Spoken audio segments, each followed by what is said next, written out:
I was gonna say, I don't know. I feel like your eyes won the podcast. Really? I mean, this is an audio thing, but this is a true. You do famously have really gorgeous eyes. I mean, I feel like your eyes should come with like terms and conditions. They're Oh my incredible. gosh. I haven't heard that one before. My God. I'm going to be blushing the rest of the day, y'all. Jeez.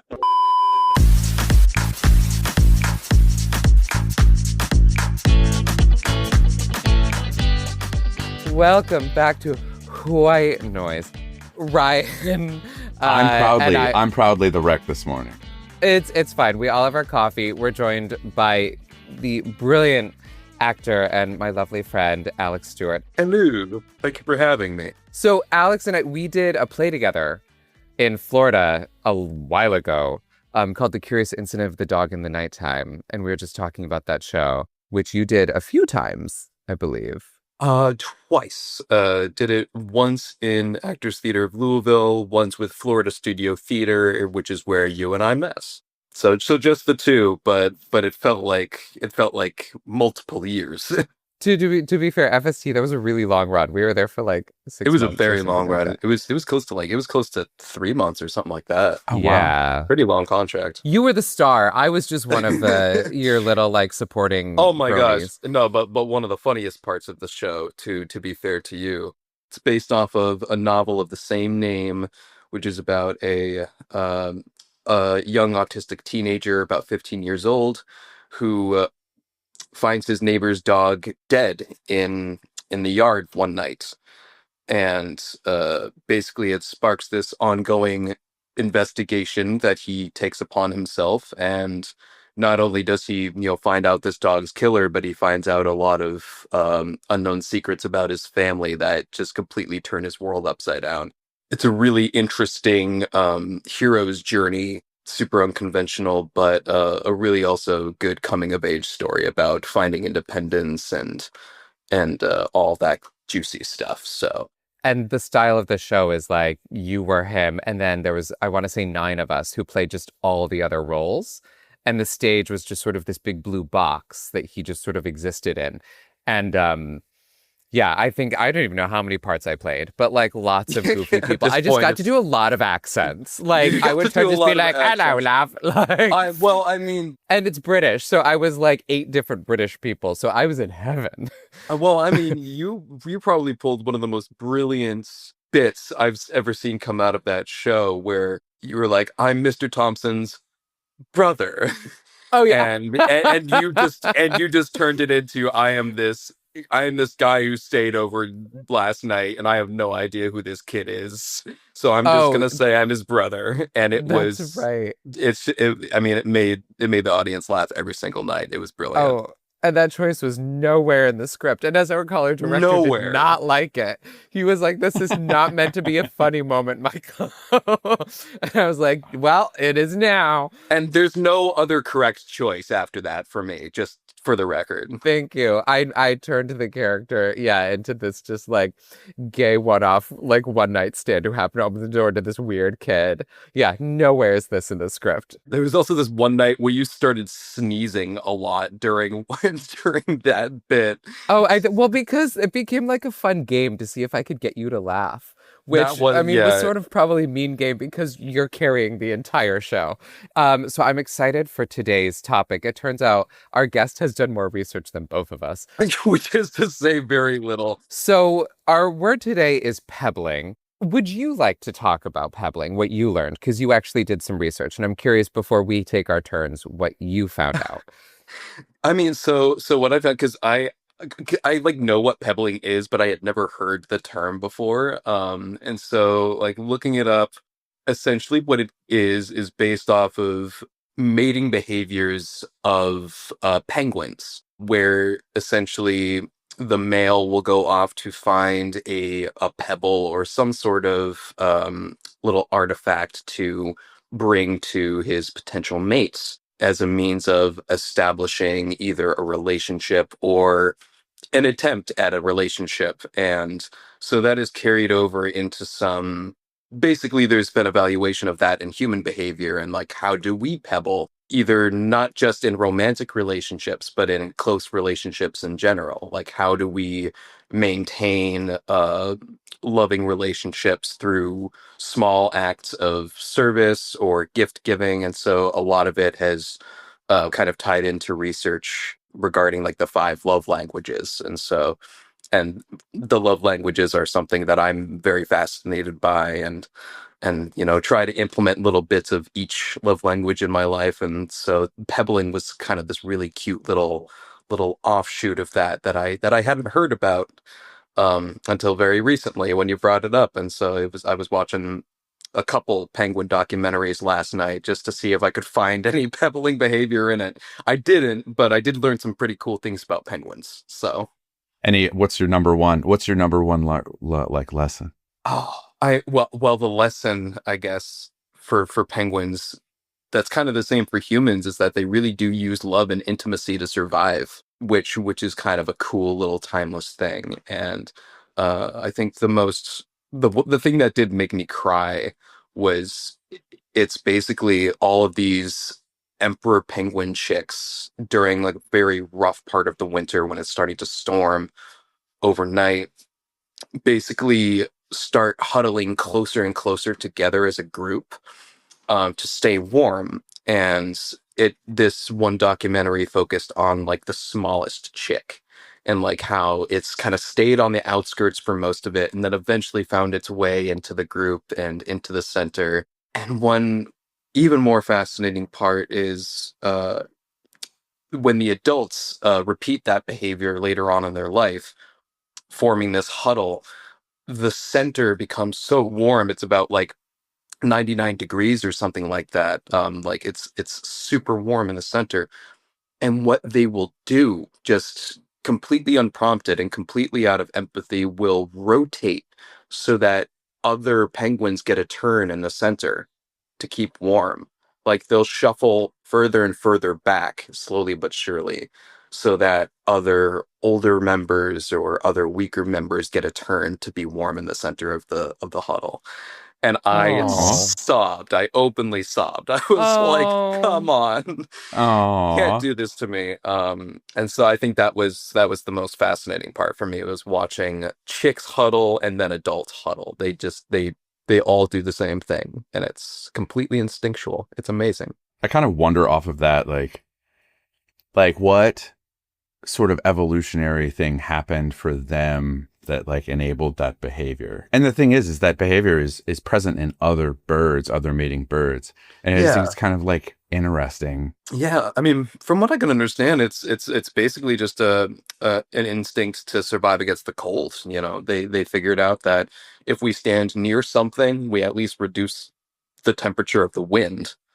Um, and eventually, it must have gotten to the point where if we're out in the open, we've only got each other to like damper the wind. I don't know Yeah, what to say, but and that ability to share, it's just kind of like yeah. Yeah. that's cool. I wonder if it started with the one in the middle. One day was like, oh, it's warm. I need a breath. It was like one mildly claustrophobic gay penguin who was like, I'm schwitzing. I can't. It's warm. I need a breath. And as they pushed, they all just sort of fell in line into the middle. And they were like, oh my God, thank God. And they were just like, yeah, you get a turn. Go ahead. Go ahead. I need one leg in, one leg out. They just become a Katy Perry song. They're hot, then they're cold. They're yes, then they're no. Like they were just like in and out. They wrote that song. Penguins wrote that song, everybody. They actually wrote that song. As per usual, she's still Katy Perry is completely she's a penguin plagiarized. pilferer. Totally. And oddly enough, she has a philanthropy for penguins. So Really? no. Yeah. Okay, I was gonna say maybe she does. I don't know.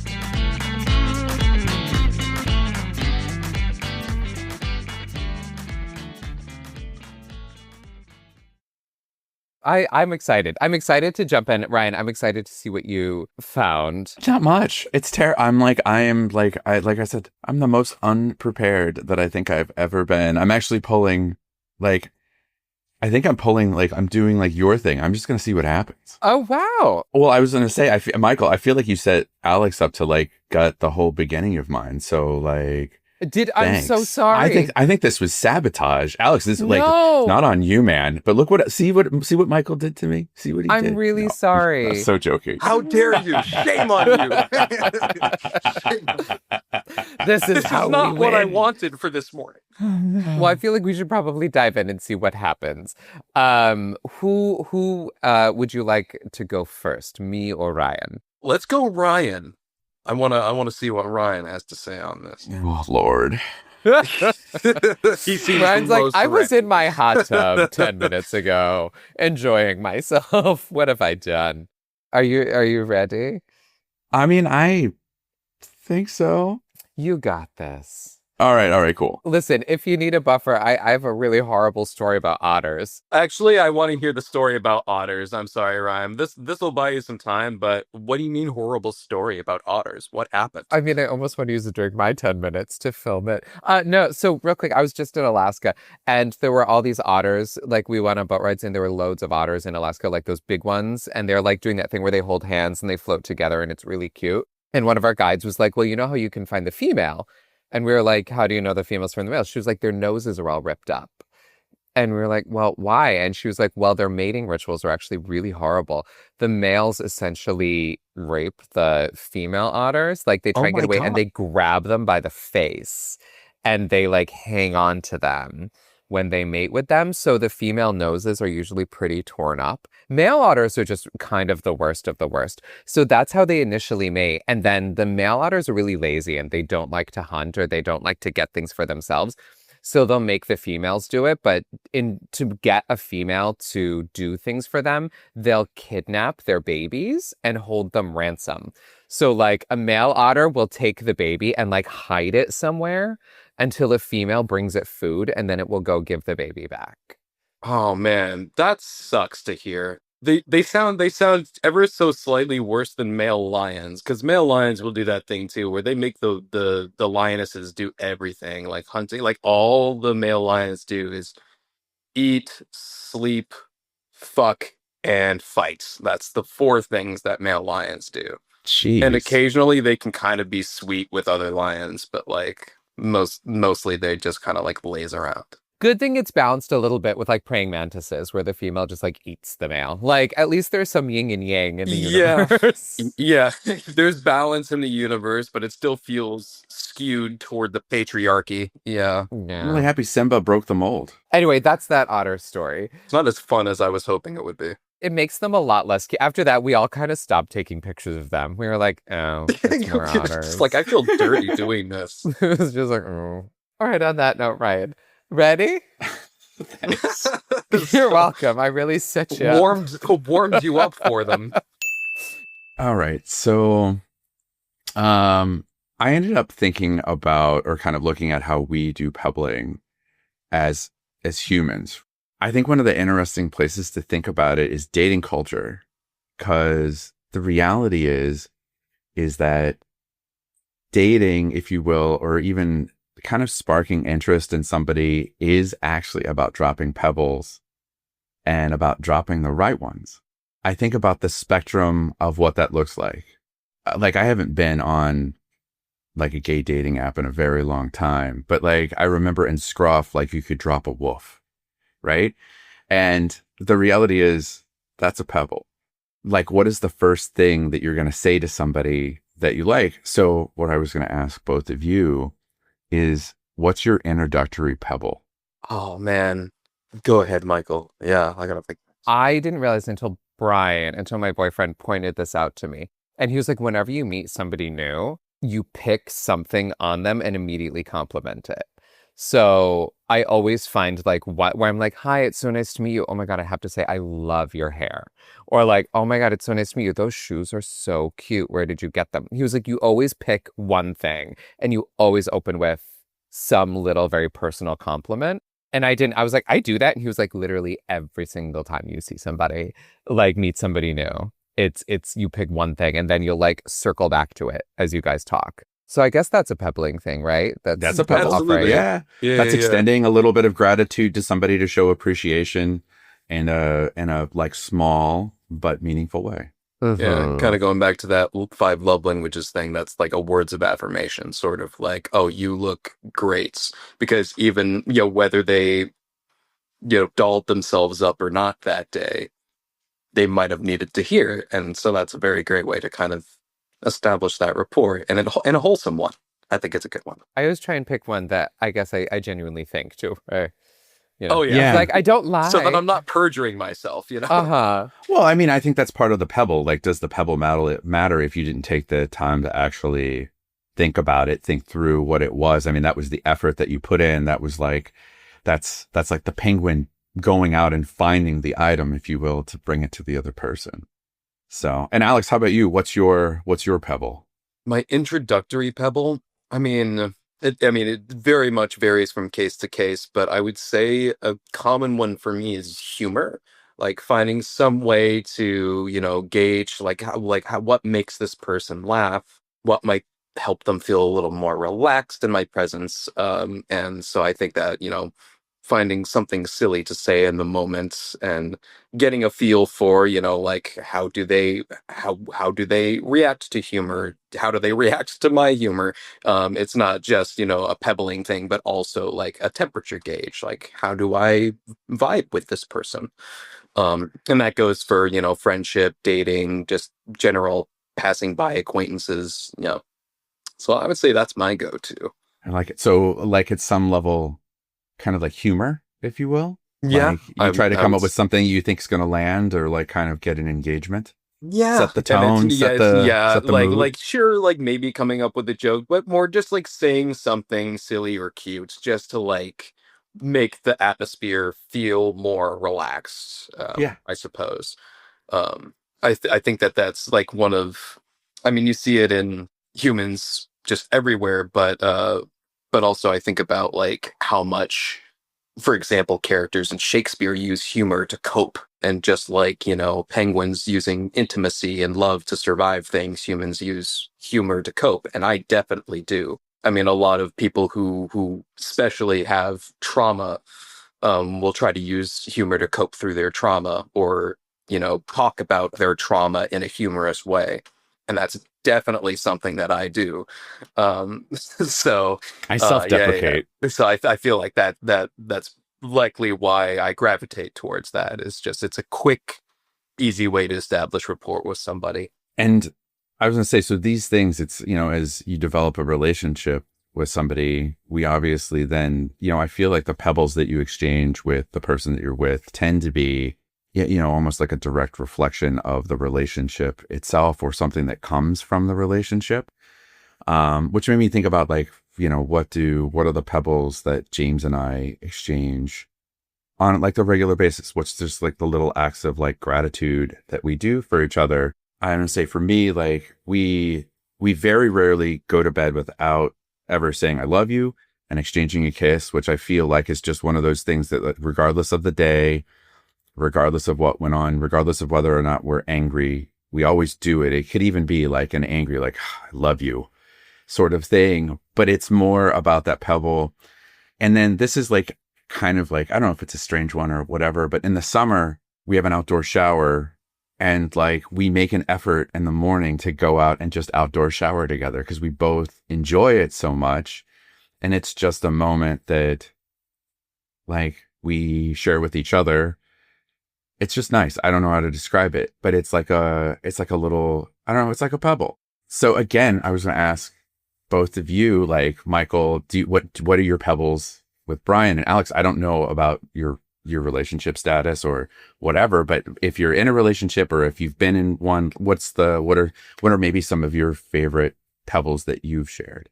Yeah, absolutely. Well, you're in a relationship, Michael. So Oh gosh. I mean, when you talk about love language with us, like Brian and I have very different love languages. It makes sense that mine is like why I give compliments. I'm such like a words of affirmation and like a touch person. And it's hilarious because he's not. So like it's a journey because I'm like, I'll just like touch him and because in my way, I'm like, I'm showing you love. Like in the morning, I'm like, want to like immediately like touch him or like By the way, hold I like him. how you're doing the cat thing. You're like, I get on him and I'm need such bread. like and it makes sense because he hates cats. It's kind of hilarious because I'm just like, I just want to touch you and hold you and make you feel, quite literally feel physically loved. And I feel like first thing in the morning, he's like, you can show me love by being 3 feet away from me. But his is very much like acts of service. We do make sure we do like a kiss goodnight before bed and like a kiss before he leaves for work. Like there's a couple little consistent things where it's like, let's connect. Poor Brian, he's going to listen to this and be like, thanks, Michael. Thank you, sharing all of our intimate details. I mean, I'm not in a relationship right now, but generally speaking, and this is just true for like all friendships and for family. I mean, for family, I would say I learned pebbly similar to you, Ryan, where we don't go to bed angry with each other. I think that's a super important thing that my parents taught my brother and I, which is we don't go to bed angry at each other. If we have a blowout argument, and we had plenty, we make sure to work it out before head hits the pillow. And that remained true just, through today. I've never gone to bed angry at my parents or gone to bed angry at my brother. So I think that's a super important and valuable thing, just for socialization in general. If we have conflicts, let's make sure we resolve it. And not only that, we are capable of resolving it, and resolving it in a way that is, timely and not, stretched out over long periods. And that's not to say that, I've had relationships that have, fallen through because of conflicts that is ongoing, but it kind of holds me to that center of, I love this person and I want to work things out with them. I want to compromise. I want to, do whatever. As far as like little individual acts of pebbling go, I would say I'm pretty balanced with the love languages generally. I used to be a much better gift giver than I am now. I've really fallen off of gift giving.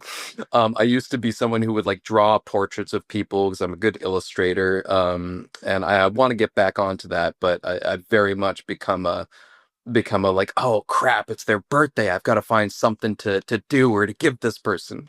So lately I've found that I'm very much in quality time, acts of service, words of affirmation. I'm trying to be a lot more active about, like you, Michael, finding something to notice about the other person, and in case they haven't heard a nice thing about themselves today, or just felt bad about themselves, perhaps at least my bringing up like, oh, your hair looks nice today, and even though they didn't do their hair that day, they're gonna be like, really?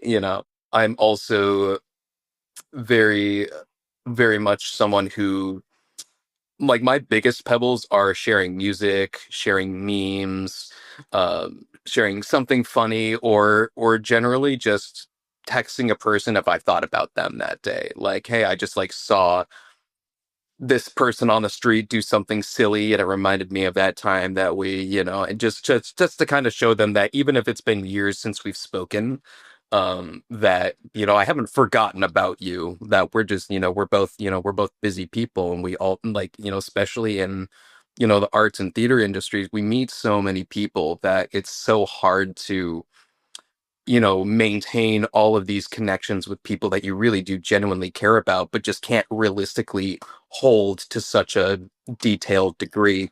That I think pebbling really is one of the best ways we as artists at least have to maintain so many connections. Like, hey, here's a funny meme I thought would make you laugh. That's it. Bye bye.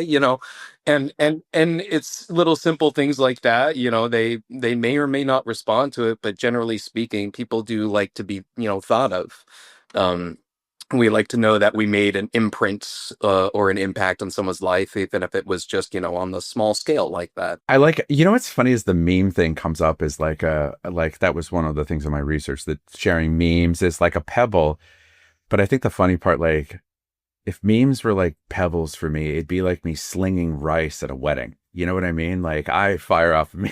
I'm throwing those pebbles like they're dangerous. I've got like 3 friends, including my brother, who like can't keep up with the number of Instagram reels that I'm sending them. Like, at some point, one of my friends had to be like, dude, cool it. And I was like, I'm sorry. I am pebbling. It should be like, I think of you a lot. This is gratitude. Take it. Accept my love. Accept my offering.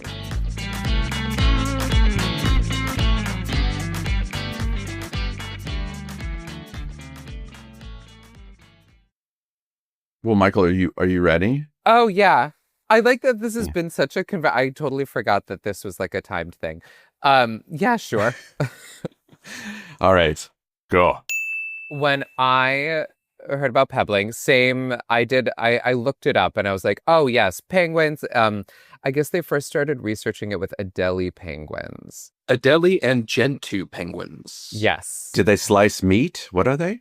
Ade- no, Adelie. How do you spell that? ADE. It's a kind of penguin. They're very cute. So I was lucky enough. I went to Antarctica with my family a while ago, and we got to hang out with these penguins. In fact, one is the background of my phone.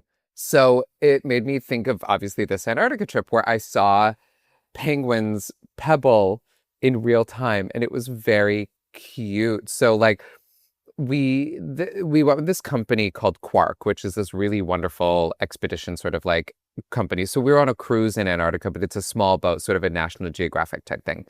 And they have all these different guides and they're all experts in what they are. So the penguin expert was this woman who really she literally was Miss Frizzle from the Magic School Bus. Little red-haired lady who is a guide for Quark and in the off season, but like her real job is she's a penguin expert and she lives in a penguin colony and studies them.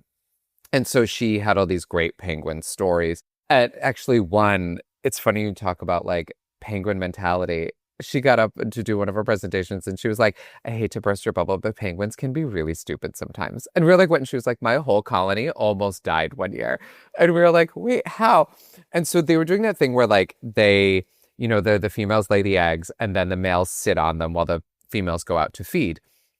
They had this huge storm. And so the snow was unusually high when the females went out and the males were sitting on the eggs. Well, the males are really warm. And so they started to sink into the snow because they were melting the snow. And they just all started to sink, but they refused to get off the egg or move the egg. Because they're like, this is where the female placed it. So this is where I sit. And she was like, my whole colony, all the males and all the eggs were just sinking into the snow. And she was like, it was deep and it was packed in. So there was like, they weren't going to be able to get back out. So they were just going to die. And so luckily she was there with like whoever she works with and they had to dig the penguins out and then like scooch them down to where the snow was like not as deep, but it was away from their normal because they go back to the exact same place every year. And so she had to move them. She was like, thank God I was there because the colony would have died. Like the females would have come back and they wouldn't have been able to get the males out and they would have starved. And then the eggs would have hatched and starved. She was like, we would have lost our whole colony if we weren't there to move them. And she was like, I wonder how often this happens. And so she was like, yeah, sometimes they do kind of dumb shit like that. Well, she pebbled for them. She literally pebbled for There them. we go. And sometimes the females can be real players where like they'll lay multiple eggs and then the males, will go. And then when they come back, they'll pick the male that feels like the most like alpha or whatever, and then go feed him and they'll just like abandon the other ones. Oh, so man. These other poor that's where you'll get like gay couples because they'll like sort of link up where they're like, a female didn't come back for me. So I guess I'll raise this chick with you. And so you'll get little like same-sex parents. And then they bond, but it's literally because like they were like rejected by the female when she came back. And so this poor little like male penguin was just sort of like, I guess I'm not wanted. So anyway, she had a lot of great stories like that. She also at one point took on a seal that was trying to attack a couple German tourists. And she literally took the seal on by scolding it. It was actually really funny. She just shamed it into not attacking these people. Like they got too close. They were taking pics of, there were these big, big seals, right? And they were like, don't get too close because they bite and they're very territorial. They have a lot of testosterone. They're not particularly nice. And they were like, oh, the seal, we go, we take picture. And they were like, just like too close. And the seal like lunged at them. And Miss Frizzle literally leaps out of like behind a rock. It was like something out of a movie. And again, this woman's like 4 feet tall with big red hair. Jumps out. She's like, no, bad. And the seal like straight up stops and it's like as big as she is. And she had this pole and she was like, everyone get behind me. And we're all like, okay. And we all like sort of shuffle behind her. And she starts whacking the ground and she's like, don't be naughty. Stay away from them. And the seal is like, she was like, naughty, naughty. And she's like, everyone raise your hands. And we're like, okay. And she's like, make yourself big. Cause it also wasn't fully backing down. It was just confused as to what was the strange woman like yelling at me. And she was like, if it doesn't back down, we're all gonna charge. And we all looked at each other because all of us being like, we ain't charging. Like, that's on You're you. like, I'm not ready. But Good then luck, she Miss literally Frizzle. just kept like chastising it. She was like, don't be a naughty seal. Stop. You're being very, very rude. And then eventually just sort of like angrily like backed away and then like went into the water and swam off. And she was like, that's what you do if they try and like attack you. And we were like, so you just scold it? That's one way, I guess. Like, She's like, I won't let you on the school bus. She was like, no. Yeah, I was like, Miss Frizzle's a badass. I mean, seals are loud too. Like, you just got to be louder than them, you know? Basically, yeah. So I think she's just like, you just make yourself feel threatening and like crazy. And then it's like, I don't want to deal with this. But speaking of poles, this is where the pebbling comes in. So when we were at this one penguin colony, there were a lot of adolescents and they were like little, fur balls because they don't have, and they're the cutest things you've ever seen. And the main rule was they can touch you, but you can't touch them.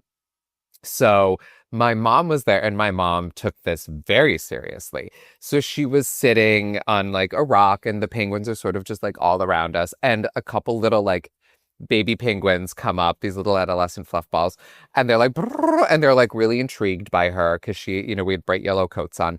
And they come up close and my mom just like freezes because she's like, I'm not supposed to touch them. And I don't want to like do anything to mess with them. So I'm just going to sit very, very still. And they proceed to rifle through her pockets because her pockets were open and she had things in there like her phone and like a chapstick and like a handkerchief. And they like pull everything out and they're like playing with it and she's still not moving. And then they go and they realize they had it and they were like, oh, and they go to like give it back. Like one picked up a thing and sort of flung it back at her. And I think it was waiting for her to pick it up. And then she didn't. And so it started to get frustrated. And then it went and she had her little like hiking pole next to her. So then it nudged the pole closer to her and she like still wasn't moving. And it like was like, and she would not picking up the pole. And so it like nudged it closer until it was like up against her. Michael, what was it like? End. Thank you. That's my impression of a penguin tantrum. So it like flung her pole at her and she's still like frozen. And so these two little penguins, but especially one straight up, had this huge tantrum. You could tell it was like deeply offended that she was not taking back any of the things that it was presenting to her. So it was really cute. Like it was clearly trying to pebble after, granted, rifling through her shit, but like it was trying to like give her these gifts back and she was not accepting them. And it was deeply offended. Finally, it had this like huge tantrum and then angrily stomped off. And there's literally nothing cuter than an adolescent penguin stomping away because it was very like, thunk, thunk, thunk, like it was so mad. It was the cutest thing I think I have ever seen. And luckily we captured it. And I was like, Mom, you could have taken the things back. And she's like, I'm not supposed to touch them. And I was like, you weren't touching them. It was like touching the things it was giving you. Michael, I love the way you tell stories. Like, you have a voice for every single character. It's great. The tourists were German. I just love that was the choice you made right off the bat. These tourists were a lot. We lost them like every time. We went on land a lot on this. Like we slept on the boat, but it was a lot of excursions on land. And like at least once a day, we lost these two tourists. And part of me was like, you're German tourists. You're supposed to be good at this. You're supposed to be the best at this. Like, you're Germans. Like, why are we losing you? Like, I'm American. Like, I should be lost. Like, I should be the one floating away on an iceberg because I stepped off it trying to take a selfie. Like, why are you the one almost getting attacked and then getting lost over a ridge? Like, you're kind of failing at being German tourists. But yeah, no, it basically was just that. It was, these penguins were just so freaking cute. And to like sit and be among them. And you do watch it, you see the way they communicate, especially with the adolescents just trying to kind of like figure themselves out. Like at one point we watched like a mother swim and then the young one really wanted to, but it can't go in the water yet. You could see it kind of sense that. And again, having this like angry little tantrum and another one coming up and comforting it. Like we watched like another little adolescent come up and like rub the other one that was upset. And it was, you do see little things like that. Like when we were there, like their little acts of like empathy where they get that it's like you're having a moment and let me help you. Like I really hope the one that stomped off from my mom, I hope one of the other ones came up and gave it a little like pat. Or like, you did what you could. It's a stupid person. They don't understand these things. It's just a human. It's just a human, yeah. And then we watched one get eaten by a leopard seal and it was really upsetting. Oh man, yeah. I can imagine so. That'd be traumatizing to watch for me. I would not be the same after that. They're beautiful, but they are terrifying. We had one swim like right around our zodiac and come up and it's like gorgeous to watch them in the water. And then it popped up and bit the side of the zodiac. And it's like they go from beautiful to horrifying in a split second. It was just It's like they're beautiful under the water, horrifying on land. Anyway, those are my little penguin stories. Sorry, that's why this one I didn't research as much, just because it like brought me back to this like really phenomenal trip. Like Antarctica's wonderful. I highly recommend it. It's like Always wanted to go. It's amazing because it's a place where like it's like what the Earth must have been like before people mucked it up. Because there's no like planes don't even fly over, so there's no pollution. There's not even sound pollution. Like if you can climb over a ridge and just like sit, and it's the most at peace you will ever feel because the air is different, just the way the sound is different. Everything almost sort of like has a crackle to it that you can't experience anywhere else because there's always ambient noise from something except for there. And if you can find a really quiet place away from people, it's a level of stillness that I've never experienced anywhere else. And you get to hang out with penguins who don't die in the snow. So I want that. mm-hmm. I mean, they don't smell great, but they might give you things. So that's nice. I love it. Oh, is it really stinky? Yeah, they smell like gross, like fish poo. Because they slide around too on their stomach. And I mean, during the documentary I was watching last night, like there were plenty of shots where it's just like yellow snow and like little pebbles. So, you know, and they're just like sliding around near or over it. And it's like, oh yeah, these things are animals. They just slide around in their own fecal matter. Well, they're hyper oily too, aren't they? They're like covered. They have a really thick oil all They over look there. oily. I would imagine they have some sort of secretion. All right. So I like that today was more just like discussions than like presentations, but here we are. Stewie, who wins this episode? According to whatever rules you get to make up in this moment.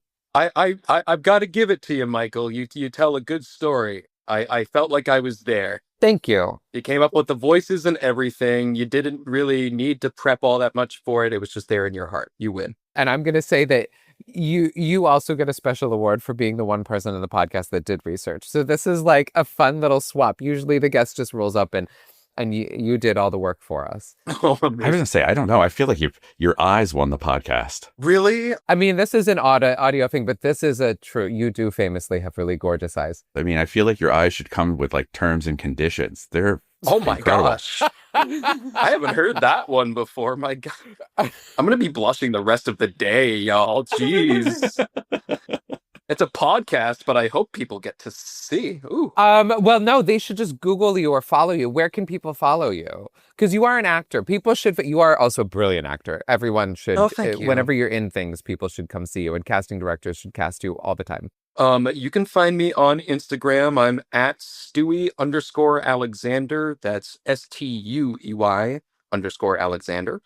I also got my website, alexanderjstewart.com.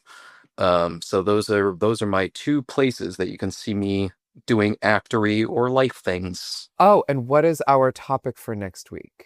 Yeah, I think the thing that came to mind for me, the rising careers of Disney Channel stars. Oh, People who started out on Disney Channel and then really made it big as an actor, like a serious actor, like Zac Efron, Zendaya. Oh, that's great. It's juicy, Ross Yeah. Lynch, there's another one, lots to pick and choose from there. That's oh my fun. God. And that's very different from anything we've chatted about before. So this is going to be great. Oh my God. I know someone who is in the Disney Club too. My friend Marty Thomas. So Oh this my is God. great. He was there with Britney and Justin Timberlake. Oh, wow. And then he went to Broadway. He like made the mistake of being an actor on Broadway instead of being a pop star. Not the mistake, but he was in the original. He was in Wicked for a very long time. He did just fine. What was he thinking? How But dare. I think he's like, I could have been the pop star. I'm the better singer. Instead, I wanted to be on Broadway. On Broadway. All right. Well, thank you for joining us and bringing your eyes. Thank you for yes. having me and for gassing me up. Jeez. I needed that. Ooh. Well, great. Well, then now you can carry that through the rest of your day. I left you with the pebble. I've got to give you Pebbles, Brian, a magnificent beard on your Ah, face. Thank you. Yeah. And then Michael, of course, just beautiful eyes and the best pepper hair I've ever seen in my life. It is the best salt and pepper like ever. I will take that. It's legendary. Thank you. I did it myself. All right. Well, thank you so much. And we'll be back next week to chat about the rise of Disney stars.